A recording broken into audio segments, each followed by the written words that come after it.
Willkommen. Schön, dass du da bist. Dies ist ein Kanal, der dir hilft, Deutsch zu lernen, indem du einfach zuhörst, mitdenkst und dich entspannst. Wenn dir dieser Podcast gefällt, gib gern ein Like und abonniere den Kanal. Wenn nicht, auch okay. Schreib einfach in die Kommentare, was dir fehlt. Aber bleib dabei, denn hier geht es darum, Deutsch so zu hören, wie man es wirklich spricht. Ruhig, natürlich, ohne Druck. Heute möchte ich über etwas sprechen, das viele kennen. Diesen Moment, wenn man etwas Kluges sagen will, aber plötzlich merkt, dass die Wörter fehlen.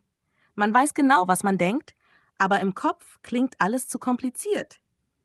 Und dann sucht man nach langen, perfekten Sätzen und sagt am Ende gar nichts. Das passiert oft, wenn man eine Sprache lernt. Besonders im Deutschen, weil viele glauben, man müsse alles grammatisch sauber und genau ausdrücken. Aber eigentlich ist das Gegenteil wahr. Je einfacher du sprichst, desto stärker wird deine Aussage. Einfache Sprache bedeutet nicht, dass du weniger weißt. Sie bedeutet, dass du klar bist. Wenn du kurze, ehrliche Sätze sagst, kommt deine Idee direkter an. Stell dir vor, du willst sagen, dass du keine Zeit hattest, weil der Tag stressig war. Du musst nicht sagen, ich hatte heute einen sehr vollen Tag und ich konnte leider meine Aufgaben nicht erledigen. Du kannst einfach sagen, heute war viel los. Ich hab's nicht geschafft. Das klingt echt, menschlich. Ich habe bemerkt, dass viele Deutsche genauso sprechen. Nicht, weil sie faul sind, sondern weil sie keine Zeit verschwenden wollen. Sie sagen, kein Problem statt Hausmei. Das macht überhaupt nichts. Oder passt schon, statt alles ist in Ordnung. Solche kleinen Worte tragen viel Gewicht. Wenn du komplizierte Gedanken hast, versuch sie in kleine Stücke zu teilen. Frag dich, was will ich wirklich sagen? Zum Beispiel, du willst ausdrücken, dass du über etwas nachdenkst, aber noch keine klare Meinung hast. Sag einfach, ich bin mir noch nicht sicher. Oder ich denke noch drüber nach. Das ist ehrlich und klar und es lässt Raum für dich und für den anderen. Viele Lernende machen den Fehler, zuerst die Grammatik zu denken und dann den Satz. Versuch mal das Gegenteil. Fang mit der Idee an, nicht mit der Form. Wenn du denkst, ich finde das interessant, aber schwierig, sag genau das. Denk nicht, ob es perfekt klingt. Wichtig ist, dass du den Gedanken in Bewegung bringst. Ein kleiner Trick hilft mir oft. Wenn ich etwas Kompliziertes sagen will, stelle mir vor, ich erkläre es einem Kind. Nicht, weil das Kind dumm ist, sondern weil es ehrlich fragt. Du musst also einfach, aber klar sprechen. Kein unnötiges Wort, keine Angst vor Pausen. So wirst du automatisch verständlicher. Auch im Alltag zeigt sich das. In Deutschland ist es ganz normal, kurze Sätze zu hören. Wenn jemand etwas erklärt, sagt er selten, ich möchte Ihnen mitteilen, dass das System zurzeit nicht funktioniert. Er sagt, geht grad nicht. Kurz, direkt, freundlich. Und trotzdem versteht jeder, was gemeint ist. Wenn du willst, dass dich Menschen verstehen, wähle Wörter, die man fühlen kann. Zum Beispiel, ich bin müde, ich habe Hunger, ich freue mich. Das sind einfache Sätze, aber sie tragen echte Bedeutung. Niemand muss lange überlegen, um sie zu verstehen. Ich glaube, viele Menschen fürchten, mit einfachen Wörtern dumm zu klingen. Aber das Gegenteil ist wahr. Wenn du klar sprichst, wirkst du sicher. Du brauchst keine komplizierten Wörter, um klug zu klingen. Du musst nur du selbst sein. Wenn du merkst, dass du nach einem Wort suchst, sag es ruhig so. Wie heißt das nochmal? Oder ich weiß das Wort nicht, aber ich meine. Und dann beschreibe es. Zum Beispiel, wenn du das Wort für Gabel vergisst, sag das Ding zum Essen mit Zacken. Jeder wird dich verstehen. Und das Gespräch geht weiter. Mach dir keine Sorgen, wenn du beim Sprechen pausierst. In Deutschland ist Stille kein Zeichen von Unsicherheit. Sie zeigt, dass du nachdenkst. Du darfst kurz überlegen, bevor du redest. Ein einfaches Moment gibt dir Zeit und wirkt sogar sympathisch. Manchmal hilft es auch zu vereinfachen, bevor du sprichst. Wenn du denkst, ich möchte gern sagen, dass ich enttäuscht bin, weil ich viel erwartet habe, aber es war nicht so, wie ich dachte, dann sag einfach, ich hatte mir mehr vorgestellt. Das ist alles. Der Sinn bleibt, aber du klingst ruhig und klar. Und noch ein Tipp. Höre, wie Deutsche wirklich reden. In Serien, in Cafés, in Podcasts. Achte auf die kleinen Wörter, die sie immer benutzen. Viele davon sind wie Werkzeuge, die du immer wieder verwenden kannst. Worte wie eben, naja, eigentlich, genau, klar. Sie sind leicht, aber sie machen deine Sprache fließend. Am Ende geht es nicht darum, viele Wörter zu kennen, sondern die richtigen zu fühlen. Wenn du dich traust, einfach zu sprechen, passiert etwas Schönes. Du fängst an, dich selbst besser zu verstehen. Deine Gedanken werden ruhiger, klarer. Und genau dort beginnt echte Sprache. Nicht in komplizierten Sätzen, sondern in den kleinen Momenten, in denen du ehrlich sagst, was du denkst. Beim nächsten Mal möchte ich darüber sprechen, wie man große Ideen in kleine Sätze packt, wie man denkt, bevor man spricht und warum das den Kopf frei macht. Manchmal ist der schwierigste Teil beim Sprechen gar nicht die Grammatik, sondern das Denken davor. Wenn du eine Idee im Kopf hast, die groß oder kompliziert klingt, kann sie schnell zu schwer werden, wie ein Koffer, der zu voll ist. Bevor du also anfängst zu sprechen, mach den Koffer leichter. Frag dich, was ist das Wichtigste? Nur ein Gedanke, nicht 10. Ich mache das oft so. Ich denke kurz und sage mir selbst leise den Anfang. Zum Beispiel, ich glaube oder ich denke. Oder für mich ist, diese kleinen Sätze sind wie ein Startknopf. Sie helfen dir loszugehen, auch wenn du noch nicht weißt, wohin genau. Wenn du sagst, ich glaube, gibst du dir Zeit. Wenn du sagst, ich denke, zeigst du, dass du überlegst. Und wenn du sagst, für mich ist, machst du klar, dass es deine Sicht ist. Das ist einfach, ehrlich und klingt natürlich. Viele versuchen, alles in einen Satz zu packen und verlieren sich dabei. Aber du kannst einen großen Gedanken Schritt für Schritt sagen. Zum Beispiel, du willst erklären, dass du eine neue Arbeit suchst, weil du dich verändern willst, aber noch nicht sicher bist, wohin. Du musst das nicht in einem Atemzug sagen. Sag zuerst, ich überlege etwas Neues zu machen. Dann, ich suche noch, was zu mir passt. Und am Ende vielleicht, ich will etwas, das mir Spaß macht. 3 kleine Sätze, aber sie erzählen eine ganze Geschichte. Wenn du merkst, dass du mitten im Satz hängen bleibst, ist das kein Problem. Sag einfach, Moment, ich überlege kurz. Oder wie sagt man das am besten? So bleibst du ruhig und der andere weiß, dass du nachdenkst. In Deutschland ist das ganz normal. Niemand erwartet, dass du ohne Pause redest. Ein weiterer Trick ist, den Satz einfach zu teilen. Wenn du denkst, der Satz wird zu lang, mach einen Punkt. Zum Beispiel statt ich wollte dir gestern schreiben, aber ich hatte viel zu tun und dann war ich müde und bin eingeschlafen. Sag lieber, ich wollte dir gestern schreiben. Ich war aber müde. Ich bin eingeschlafen. Das ist leichter zu verstehen. Und du klingst klarer. Wenn du eine Idee erklären willst, stell dir vor, du erzählst sie einem Freund. Nicht wie in einem Unterricht, sondern wie bei einem Kaffee. Zum Beispiel, du willst sagen, dass du denkst, viele Menschen reden zu schnell. Dann sag einfach, ich finde, viele reden zu schnell. Ich will verstehen, aber sie sind schon beim nächsten Satz. Das ist ein klarer Gedanke, aber du brauchst keine komplizierten Wörter. Du kannst auch kleine Verbindungen benutzen, um deine Gedanken zu ordnen. Wörter wie also dann, aber, trotzdem, deshalb. Sie sind wie kleine Brücken zwischen deinen Ideen. Zum Beispiel, ich war müde, aber ich bin trotzdem gegangen. Oder, es war kalt, deshalb bin ich zu Hause geblieben. Das sind einfache Sätze, aber sie zeigen eine klare Logik. Wenn du merkst, dass du etwas Schweres sagen willst, mach es leichter, indem du es in Gefühle übersetzt. Anstatt zu sagen, ich bin enttäuscht, weil meine Erwartungen nicht erfüllt wurden, sag, ich hatte gehofft, es wird besser. Das ist das Gleiche, aber viel natürlicher. Oft hilft es, laut zu denken. Sag einfach, was gerade in deinem Kopf passiert. Zum Beispiel, ich überlege, wie ich das sagen kann. Oder, das ist schwer zu erklären. Solche Sätze machen dich menschlich und sie halten das Gespräch am Laufen. Wenn du jemandem etwas erklären willst, beginn mit dem Einfachsten. Dann füge kleine Details hinzu. Zum Beispiel, zuerst, ich lerne Deutsch. Dann, ich lerne, weil ich in Deutschland arbeite. Und am Ende, ich will mich besser ausdrücken, damit ich mich wohler fühle. Das ist klar, ruhig und Schritt für Schritt. Viele glauben, gutes Sprechen heißt, viele Wörter kennen. Aber gutes Sprechen heißt, gute Pausen kennen. Wenn du zu schnell redest, verlierst du dich selbst. Wenn du kurz anhältst, findest du die Richtung. Ich finde, dass das Denken vor dem Sprechen wie Atmen ist. Du holst kurz Luft, du sammelst dich und dann sprichst du. Nicht um zu beeindrucken, sondern um dich mitzuteilen. Denn Sprache ist kein Wettbewerb. Sie ist ein Werkzeug, um dich zu zeigen. Ruhig, ehrlich, so wie du bist. Und genau das macht das Sprechen schön. Wenn du langsam lernst, deine Gedanken zu ordnen, wirst du sicherer. Du musst keine Angst mehr haben, zu viel zu sagen oder zu wenig. Du sagst einfach das, was wichtig ist. Beim nächsten Mal möchte ich dir zeigen, wie du mit einfachen Wörtern selbstbewusst klingst. Wie du sicher sprichst, auch wenn du wenig sagst. Und wie du lernst, auf Deutsch du selbst zu bleiben. Wenn du sprichst, klingt deine Stimme manchmal ganz anders, als du denkst. In deinem Kopf ist alles klar, aber laut gesagt wirkt es plötzlich starr, fast zu ordentlich. Das liegt oft daran, dass du versuchst, richtig zu klingen, statt lebendig. Doch Sprache lebt von Bewegung, von kleinen Pausen, von einem Ton, der atmet. Wenn du natürlich klingen willst, hör einmal, wie du in deiner Muttersprache redest. Du machst Pausen. Du sagst manchmal oder na ja. Du atmest. Du denkst mitten im Satz nach. Und genau das darfst du auch auf Deutsch tun. Viele glauben, Pausen machen den Satz kaputt, aber sie machen ihn echt. Wenn du kurz innehältst, hört man, dass du wirklich überlegst. Das ist sympathisch, nicht falsch.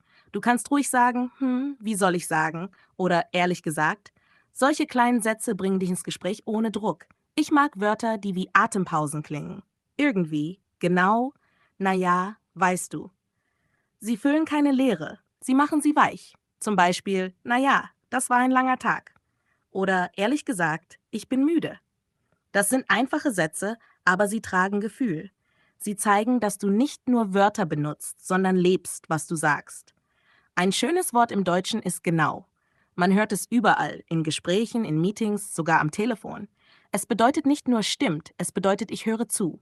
Wenn jemand etwas sagt und du nickst und sagst genau, entsteht Verbindung. Kleine Reaktionen wie ach so, echt, interessant machen dasselbe. Sie sind keine Füllwörter. Sie sind Zeichen von Präsenz. Ich erinnere mich an ein Gespräch mit einem Kollegen. Er erzählte etwas und ich verstand nicht alles. Aber ich nickte, sagte leise ach so und er lächelte. Er spürte, dass ich zuhörte, auch wenn mein Deutsch nicht perfekt war. Und das ist das Geheimnis. Kommunikation ist nicht Perfektion, sondern Aufmerksamkeit.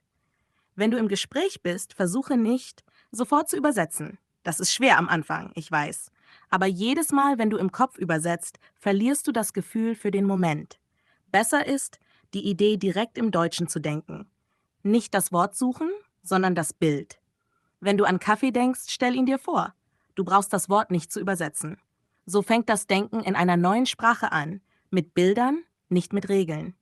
Wenn du sprichst, hör auf deinen Ton. Sprich nicht zu schnell, aber auch nicht zu kontrolliert. Die Stimme darf steigen und fallen, so wie im echten Leben. Sag oh echt? Leicht überrascht. Oder ach so, wenn du etwas verstehst. Solche kleinen Töne tragen Emotionen. Ich mag Gespräche, in denen beide Seiten locker reagieren. Ein Beispiel. Ich habe gestern bis Mitternacht gearbeitet. Oh krass, warum so lange? Naja, ich wollte fertig werden. Verstehe ich. Hätte ich auch so gemacht. Nichts Besonderes, aber das klingt lebendig. Kurz, klar, warm. Oder im Alltag. Wie geht's dir? Ganz gut, bisschen müde, aber sonst okay. Ja, kenne ich. Genau, zu wenig Schlaf. Kleine Sätze, kleine Reaktionen, aber sie machen Sprache menschlich.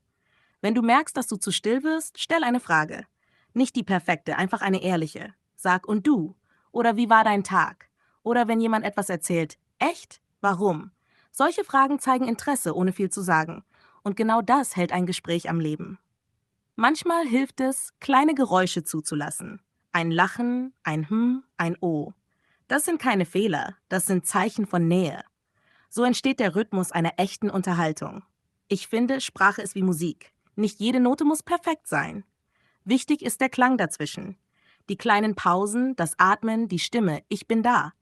Und wenn du das lernst, zu reagieren, zu fühlen, zu atmen beim Sprechen, dann sprichst du nicht mehr nur Deutsch. Du lebst es. Beim nächsten Mal möchte ich darüber sprechen, wie man Gefühle auf Deutsch ausdrückt. Einfach, ehrlich, ohne große Worte.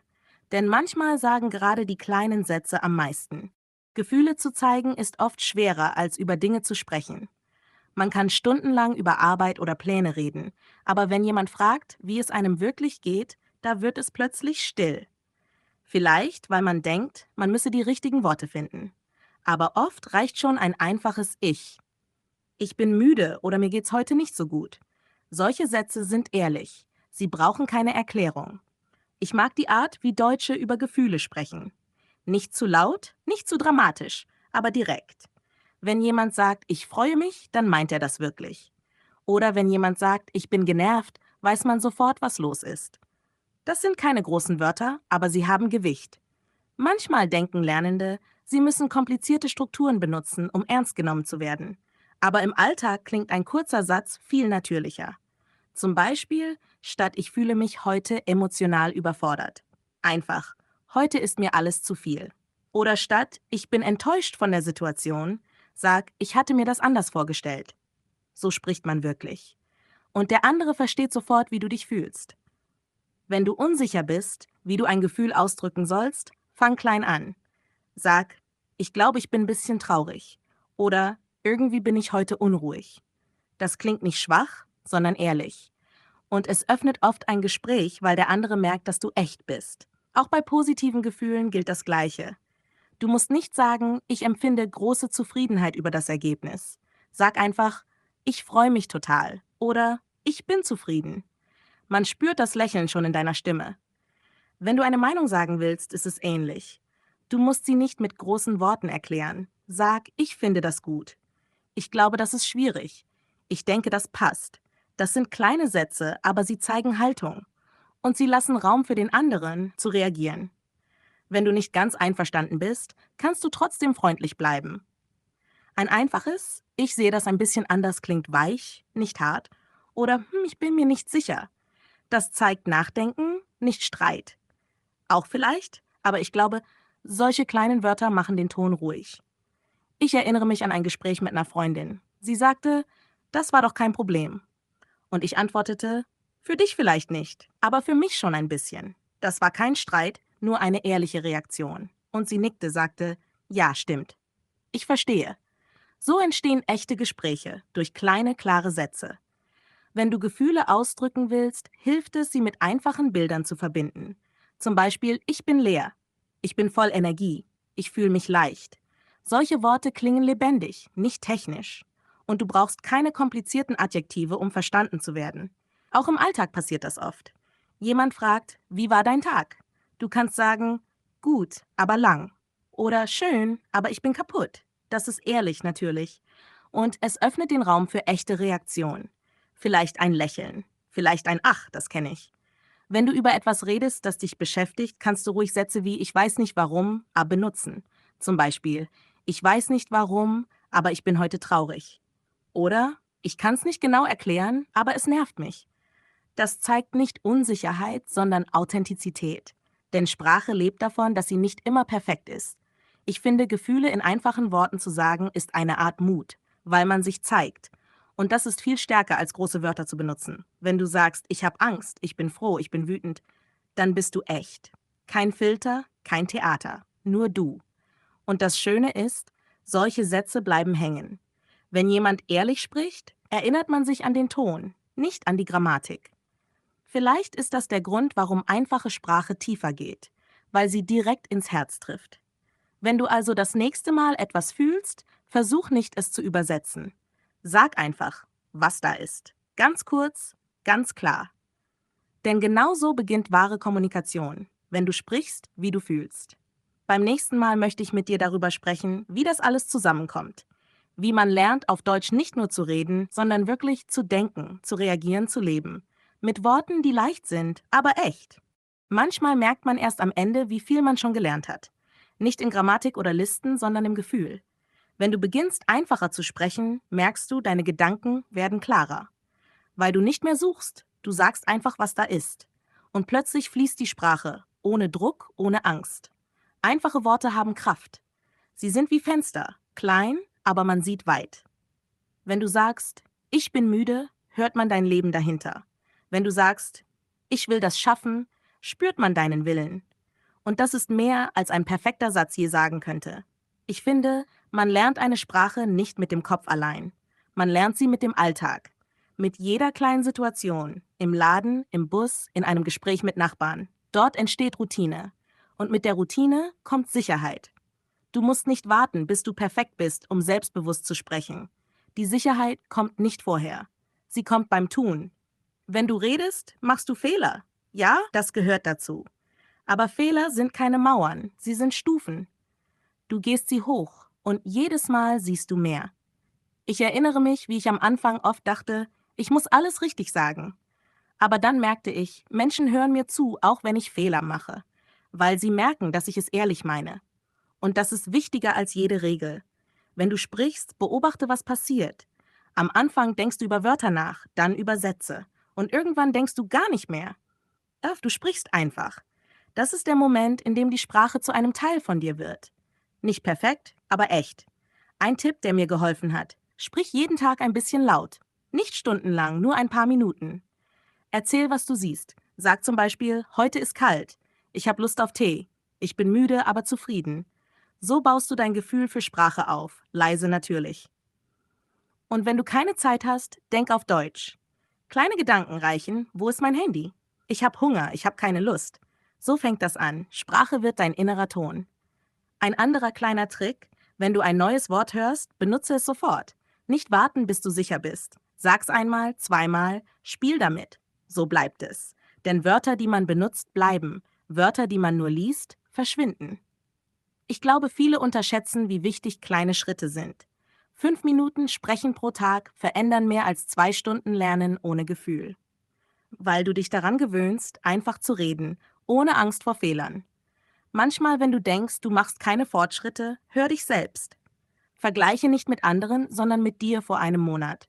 Hör, wie du dich ausdrückst, wie du kleine Pausen machst, wie du verstehst, wann jemand lächelt. Das ist Wachstum, nur ruhiger.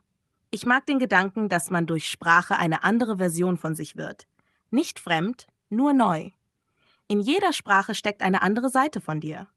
Vielleicht bist du im Deutschen ruhiger, klarer, direkter. Das ist kein Verlust, das ist eine Erweiterung. Du bleibst du, nur in einer anderen Farbe. Und genau das ist das Ziel.